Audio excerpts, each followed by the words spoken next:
ကျွန်တော်ဟန်ထောင်ဆယ်ခုနဲ့လူငယ်တယောက်ပေါ့ဖေးစု1990လူငယ်တယောက်နော်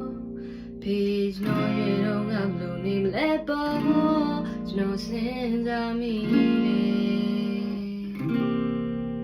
ပူဝဲစရာသိမ်းလို့လာတဲ့လူငယ်လေးလားရည်ရွယ်ချက်မြောင်းတဲ့အိမ်မက်တွေအတွက်ကြိုးစားနေမလားပြေးကြည့်ခြင်းကဖေးငယ်တော့ငါခုနဲ့တွေ့တယ်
ကြတဲ့ချိန်တိုင်းမှာဒီပါများလို့နေခဲ့မယ်အားနေချိန်တိုင်းမှာဒီလိုများရဲ့ဒီ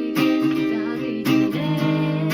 ဒါဒီတဲ့ဒီလိုရဲ့ချိန်များတဲ့ဒုက္ခနဲ့ကြုံတွေ့တိုင်းမှာဒီလိုများကြောက်နေလေဒီရဲ့အနာမှာဒီရေများရှိနေခဲ့ဒါဒီတဲ့ဒါဒီတဲ့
ကြတဲ့ချိန်တိုင်းမှာ